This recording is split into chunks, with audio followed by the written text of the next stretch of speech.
Let's begin by selecting our main spandex fabric in the object browser.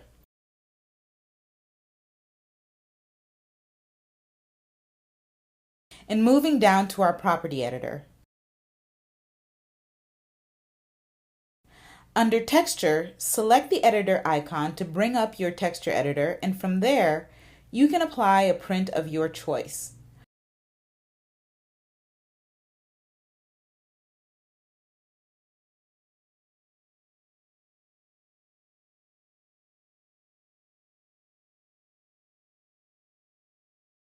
When you have it positioned and scaled to your liking, you can apply and close the editor window.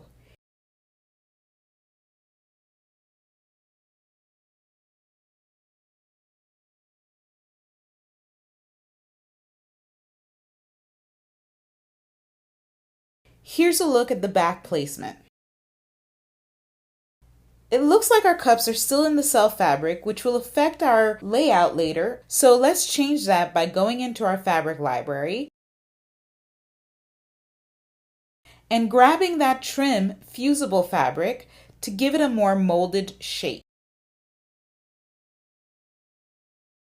We'll drop that into our object browser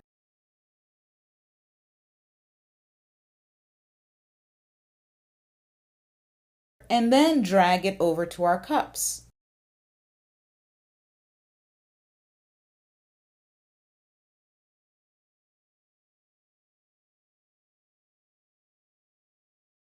From there, if you have any additional adjustments you'd like to make, like the fabric type or anything else, you can do so in the property editor.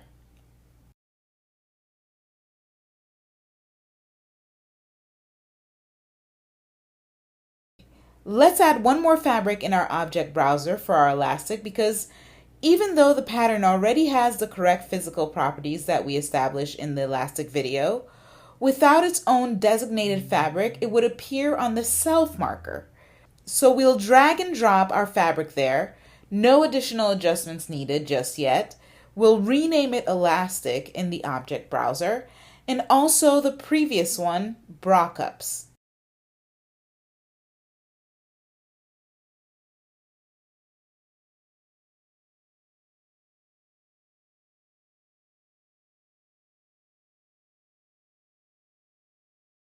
Another good production idea at this point would be to clarify the information for each of your materials. You can add an item number, construction type, and supplier name here. This will be helpful when we create our bill of materials later on. To access our print layout screen, you will need to switch modes in the upper right corner of your screen. Simulation mode is the default. But if you switch to print layout, you will see a cluster of your patterns and a separate tab for each of your fabrics along the top of the screen. Let's work on the self fabric first. If you select it in your object browser, it will open up a different property editor with the usual information requirements, but also the width, which we will change to 60 inches, the standard size for spandex. Once you've made any additional changes to your fabric, you can press the play button in the toolbox on the right-hand side. This will spread out your pattern pieces and give you an automatically generated marker that stays true to your designated print placement.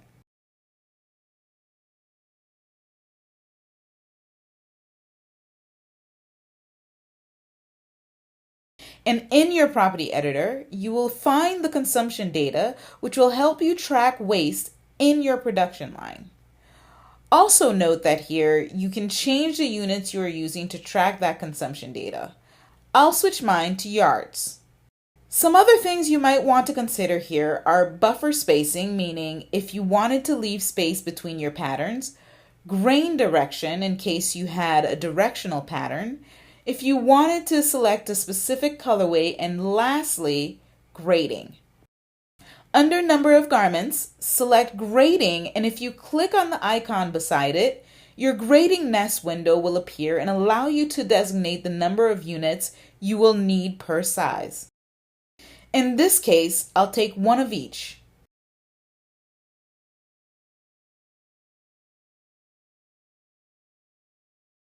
In order for them to populate, select Play again in your toolbox.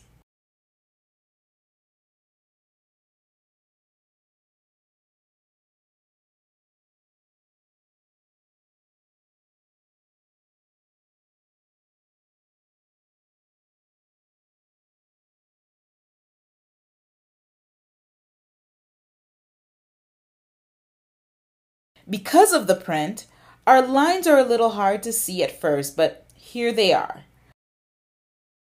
Also note that if you prefer to organize your marker manually, you can do so from this point. You can drag and rotate any of your pattern pieces to fit your print placement however you prefer.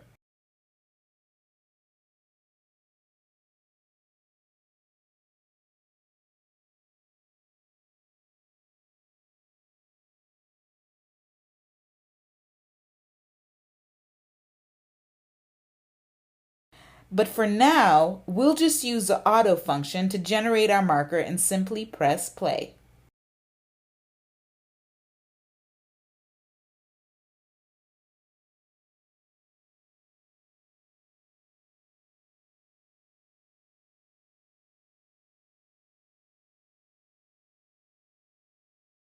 Moving on to our tricot mesh lining. You can select the fabric layout either from the top bar or your object browser.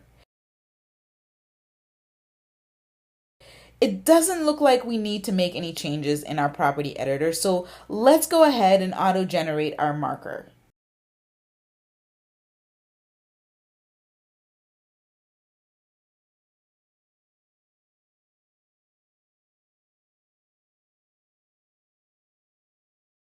Now, to save it, select the camera in your toolbox and a snapshot window will pop up. If you have access to a plotter, you can adjust your dimensions accordingly. If not, you can print from a standard home printer by changing your preset to legal or letter. It will just require some time and patience to organize and tape your individual pages. From there, you can save the print ready file wherever you like on your device.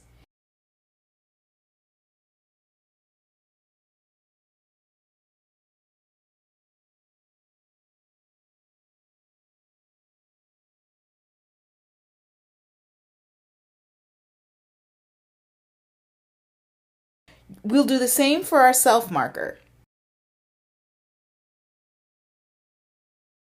Except this time, let's select the Show Images box to get the full visual of our print placements.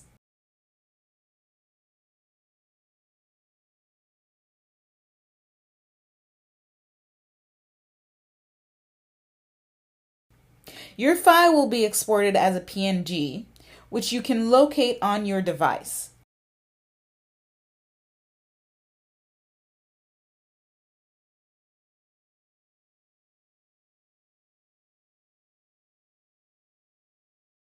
Let's take a quick look at the finished product.